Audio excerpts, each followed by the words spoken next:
in high taxes weaken the government. So, kaya nga po is parang kanina is parang cycle talaga na sinisira ang magandang dynasty ng corruption. So, corruption in high taxes weaken the government. So, peasants uprisings, warlords gain power, leading to the empire's fall. So, parang nawalan din ng mandate of heaven ang Han Dynasty, even after sa magandang mga nangyari sa kanya. So, it is now followed by the Three Kingdoms period. So, the Three Kingdom period. So, after the fall of the Han Dynasty, China fractured into three rival states. So, nabhati naman daw po ang China sa tatlong magkakaibang rival states. So, ito na nga po ang Wei or North, ruled by Cao Cao and later his son Cao Pi.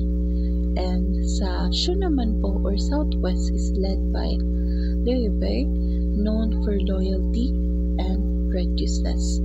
Then, ang pinakahuli naman nating state is Wu or Southeast, ruled by San Juan with strong naval power. So, yan po ang hatian ng mga state or three kingdoms.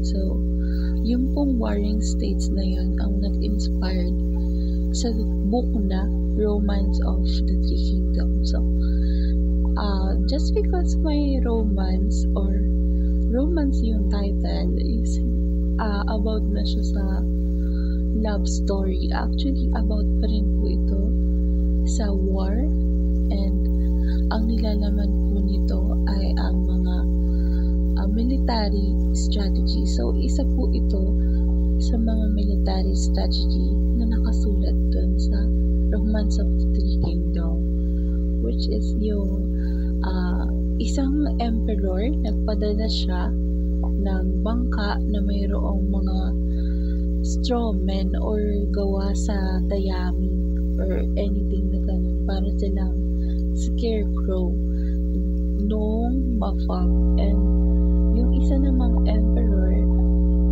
emperor ng state, dahil nakita niya yung mga bangka na is, nag-order siya na magpaulan ng mga arrows yung mga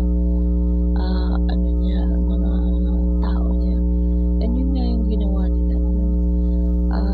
After nilang paulan na ng mga arrow is bumalik yung barko pumunta kung saan ito nagsimula. And dahil nga doon is nakakuha ng napakaraming arrow yung isang emperor dahil sa strategy niya. So, yung pong Romance of the Three Kingdom is just full of different war strategies kung paano mananalo. So, yung powerful warlords fought for control after the Han collapse. So, each kingdom claimed the mandate of heaven or the right to rule China.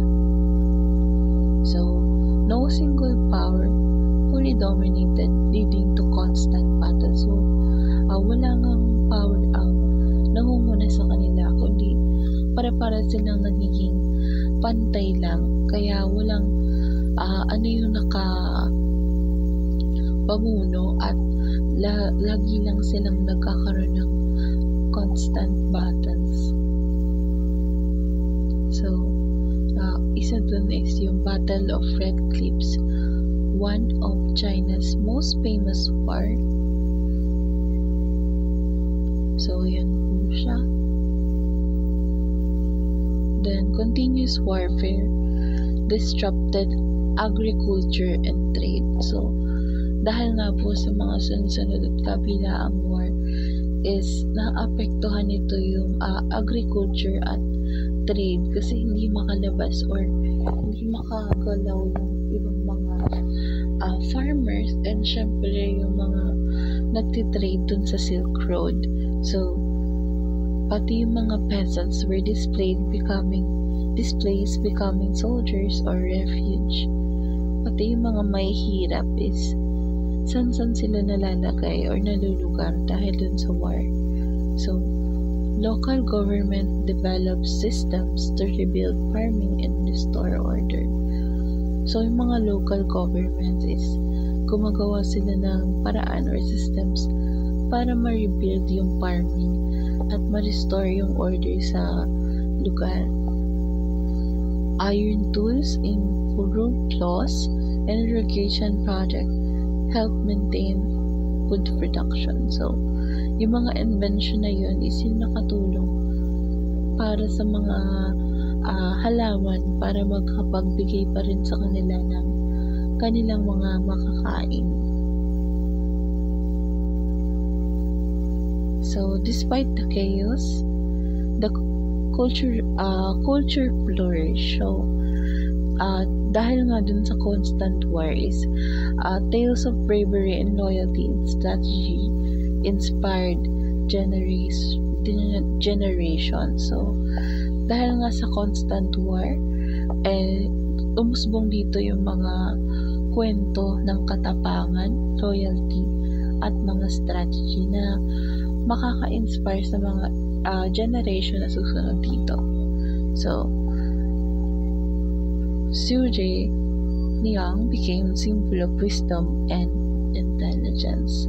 So, si Su Jiang po siya ay naging symbol of wisdom and intelligence kasi isa siya sa mga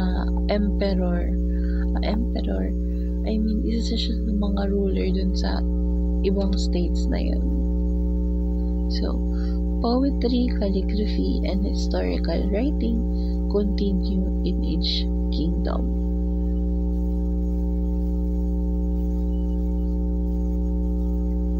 So, the Three Kingdom period saw great military innovation, advanced crossbows and better iron weapons, naval battle, siege engines improved, strategic warfare was refined, generals used deception and diplomacy as much as strength. So, nagkaroon ng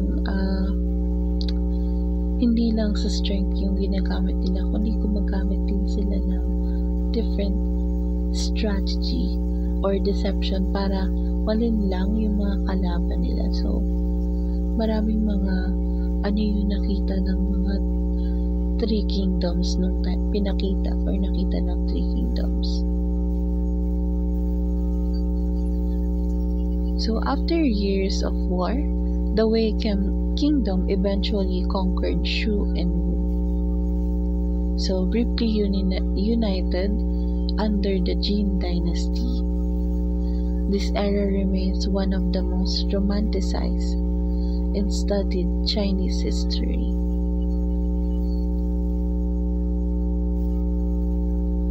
So, the Xi dynasty leadership.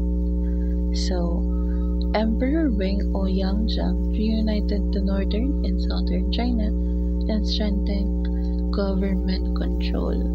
So, centralized power, improved administrative and enforced legal reform. So, yan po yung mga pinatupad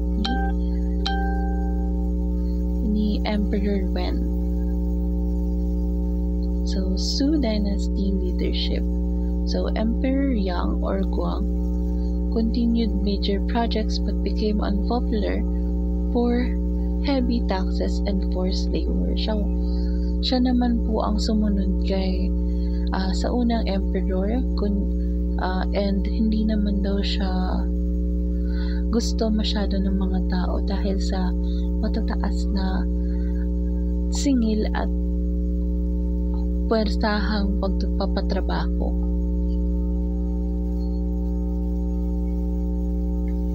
So, Su Dynasty Public Works is ang Grand Canal or linked Yellow and Yangtze rivers, boost trade and food transportation.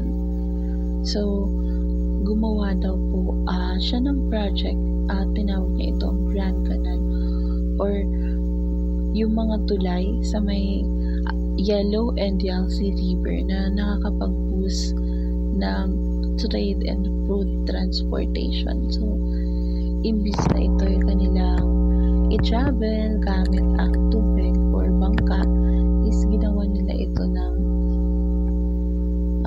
paraan para mas mapabilis yung paghatid ng pagkain at transportation.